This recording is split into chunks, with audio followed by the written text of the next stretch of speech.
యోమన్లో Kerala nurse నిమిషకు ఉరిశిక్ష వ్యవహారంపై ఉత్కంఠ కొనసాగుతోంది. ఉరిశిక్షకు గురై సంవత్సరాలుగా జైల్లో మగ్గుతుంది ఆమె.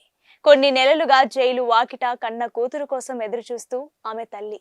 కొన్ని వారాలుగా మాతృదేశంలో ఆమె కోసం కొన్ని స్వచ్ఛంద సంస్థలు, కేరళ రాష్ట్ర ప్రభుత్వం, ఆమె న్యాయవాది సుభాష్ చంద్రన్ కేంద్ర ప్రభుత్వ జోక్యం కోరుతూ న్యాయ పోరాటం చేస్తున్నాయి.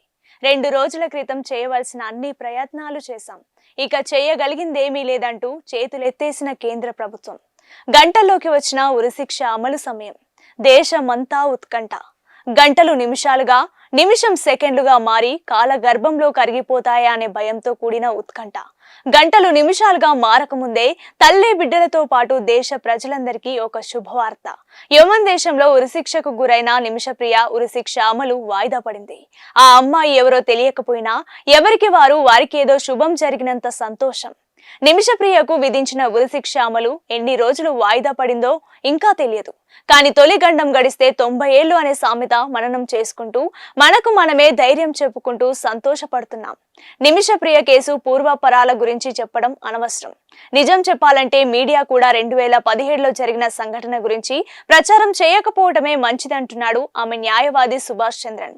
అప్పుడు జరిగిన విషయాలు పదే పదే మీడియాలో ప్రసారం అవుతూ ఉంటే వాటి ప్రభావం రాజీ చర్చల మీద పడే అవకాశం ఉంటుందని అంటున్నాడు.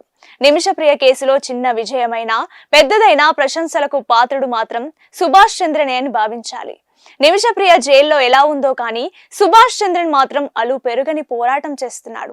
అనేక స్వచ్ఛంద సంస్థలు కూడా చాలా సహకరిస్తున్నాయి. అయితే నిమిష ప్రస్తుతం ఉన్న స్థితికి ఒక కృత నిశ్చయంతో ఉన్న న్యాయవాది చాలా అవసరం. ఆ కృత నిశ్చయం సుభాష్ చంద్రన్ లో కనిపిస్తోంది. సుభాష్ సామాన్యమైన పోరాటం చేయలేదు. సంఘటన 2017 జూలైలో జరిగింది. నిమిష 2017 ఆగస్టు నెలలో అరెస్ట్ అయింది. 2018లో యమన్లోని చట్టాల ప్రకారం దిగువ న్యాయస్థానం విచారించి ఉరిశిక్ష విధించింది. జరిగిన విచారణ మొత్తం అరబిక్ లో జరిగిందని, నిమిషకు అరబిక్ తెలియదని, ఆమెకు న్యాయవాదిని పెట్టుకునే అవకాశం ఇవ్వలేదంటూ సుభాష్ చంద్రన్ న్యాయ పోరాటం మొదలుపెట్టారు. పోరాటం ఫలించింది. 2020లో మరలా విచారణ జరిగింది. అదే ఫలితం వచ్చింది. ఉరిశిక్షను సవాల్ చేస్తూ సుప్రీం కౌన్సిల్ కి వెళ్లారు. సుప్రీం కౌన్సిల్ కూడా ఉరిశిక్షను ఖరారు చేసింది. అప్పటి నుంచి కేంద్ర ప్రభుత్వాన్ని కదిలిస్తూ పోరాటం సాగించారు. ముందుగా నిమిష తల్లి, నిమిష కూతురు, నిమిష భర్తను యమన్ వెళ్లడానికి అనుమతించాలంటూ న్యాయ పోరాటం చేశారు. యమన్ లో అంతరుద్యం కారణంగా భారత్ తన పౌరులు యమన్ వెళ్లటంపై నిషేధం విధించింది. పౌరుల భద్రత రీత్యా తీసుకున్న నిర్ణయం అది. ఎట్టకేలకు తప్పని పరిస్థితిలో వారిని యమన్ వెళ్లడానికి కేంద్రం అనుమతించింది.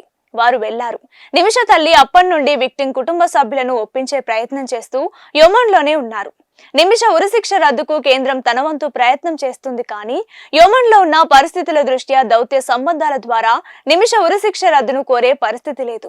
అదే సమయంలో నిమిష న్యాయవాద బృందం సేమ్ నిమిష అంటూ ఫార్మ్ అయిన సంఘం నిమిష విషయంలో కేంద్రం జోక్యం చేసుకోవాలంటూ సుప్రీంకోర్టును ఆశ్రయించాయి.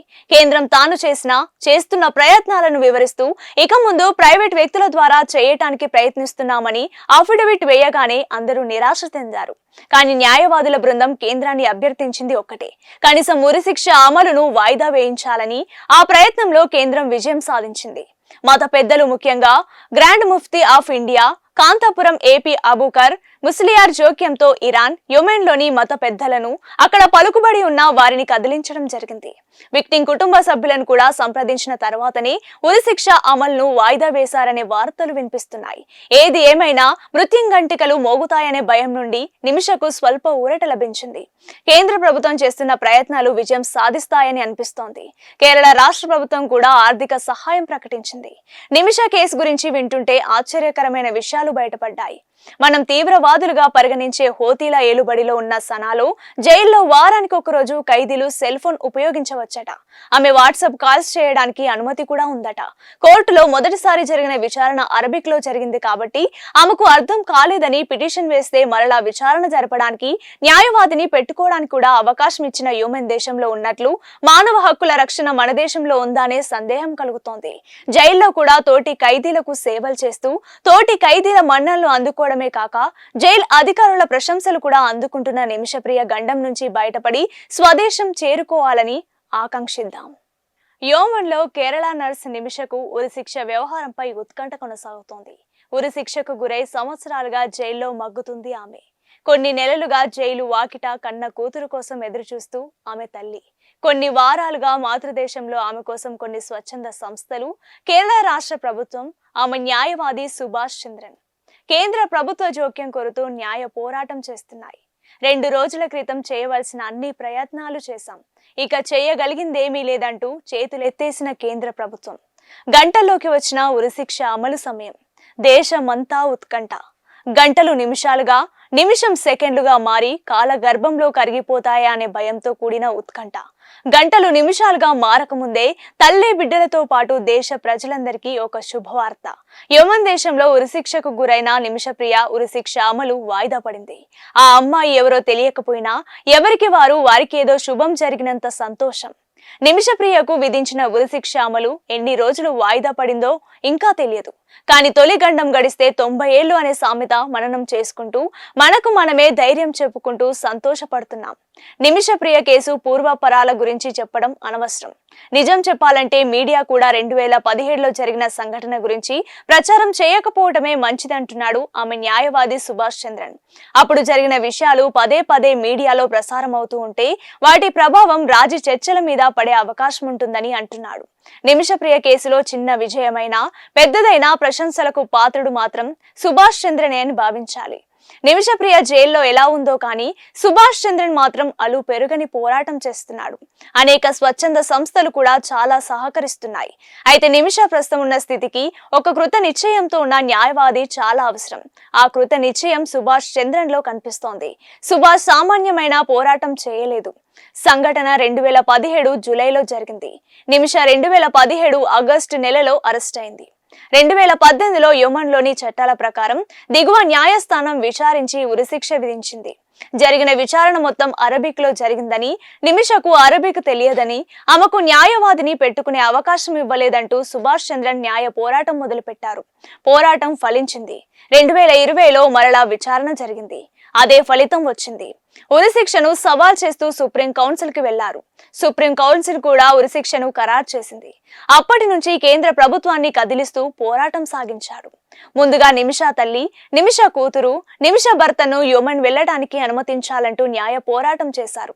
యెమెన్ లో అంతరుద్యం కారణంగా భారత్ తన పౌరులు యెమెన్ వెళ్లటంపై నిషేధం విధించింది. పౌరుల భద్రత రీత్యా తీసుకున్న నిర్ణయం అది. ఎట్టకేలకు తప్పని పరిస్థితిలో వారిని యెమెన్ వెళ్లడానికి కేంద్రం అనుమతించింది. వారు వెళ్లారు.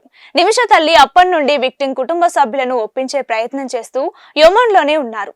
నిమిష ఉరిశిక్ష రద్దుకు కేంద్రం తన వంతు ప్రయత్నం చేస్తుంది. కానీ యెమెన్లో ఉన్న పరిస్థితుల దృష్ట్యా దౌత్య సంబంధాల ద్వారా నిమిష ఉరిశిక్ష రద్దును కోరే పరిస్థితి లేదు. అదే సమయంలో నిమిష న్యాయవాద బృందం సేవ్ నిమిష అంటూ ఫార్మ్ అయిన సంఘం నిమిష విషయంలో కేంద్రం జోక్యం చేసుకోవాలంటూ సుప్రీంకోర్టును ఆశ్రయించాయి. కేంద్రం తాను చేస్తున్న ప్రయత్నాలను వివరిస్తూ ఇక ముందు ప్రైవేట్ వ్యక్తుల ద్వారా చేయటానికి ప్రయత్నిస్తున్నామని అఫిడవిట్ వేయగానే అందరూ నిరాశ చెందారు. కానీ న్యాయవాదుల బృందం కేంద్రాన్ని అభ్యర్థించింది ఒక్కటే, కనీసం ఉరిశిక్ష అమలును వాయిదా వేయించాలని. ఆ ప్రయత్నంలో కేంద్రం విజయం సాధించింది. మత పెద్దలు, ముఖ్యంగా grand mufti of India Kanthapuram AP Abubakar Musliyar జోక్యంతో ఇరాన్, యెమెన్లోని మత పెద్దలను, అక్కడ పలుకుబడి ఉన్న వారిని కదిలించడం జరిగింది. విక్టిం కుటుంబ సభ్యులను కూడా సంప్రదించిన తర్వాతనే ఉరిశిక్ష అమలును వాయిదా వేశారనే వార్తలు వినిపిస్తున్నాయి. ఏది ఏమైనా మృత్యుంగంటికలు మోగుతాయనే భయం నుండి నిమిషకు స్వల్ప ఊరట లభించింది. కేంద్ర ప్రభుత్వం చేస్తున్న ప్రయత్నాలు విజయం సాధిస్తాయని అనిపిస్తోంది. కేరళ రాష్ట్ర ప్రభుత్వం కూడా ఆర్థిక సహాయం ప్రకటించింది. నిమిష కేసు గురించి వింటుంటే ఆశ్చర్యకరమైన విషయాలు బయటపడ్డాయి. మనం తీవ్రవాదులుగా పరిగణించే హోతీల ఏలుబడిలో ఉన్న సనాలో జైల్లో వారానికి ఒక రోజు ఖైదీలు సెల్ ఫోన్ ఉపయోగించవచ్చట. ఆమె వాట్సాప్ కాల్స్ చేయడానికి అనుమతి కూడా ఉందట. కోర్టులో మొదటిసారి జరిగిన విచారణ అరబిక్ లో జరిగింది కాబట్టి ఆమెకు అర్థం కాలేదని పిటిషన్ వేస్తే మరలా విచారణ జరపడానికి న్యాయవాదిని పెట్టుకోవడానికి కూడా అవకాశం ఇచ్చిన యెమెన్ దేశంలో ఉన్నట్లు మానవ హక్కుల రక్షణ మన దేశంలో ఉందా అనే సందేహం కలుగుతోంది. జైల్లో కూడా తోటి ఖైదీలకు సేవలు చేస్తూ తోటి ఖైదీల మన్ననలు అందుకోవడమే కాక జైలు అధికారుల ప్రశంసలు కూడా అందుకుంటున్న నిమిషప్రియ గండం నుంచి బయటపడి స్వదేశం చేరుకోవాలని ఆకాంక్షిద్దాం.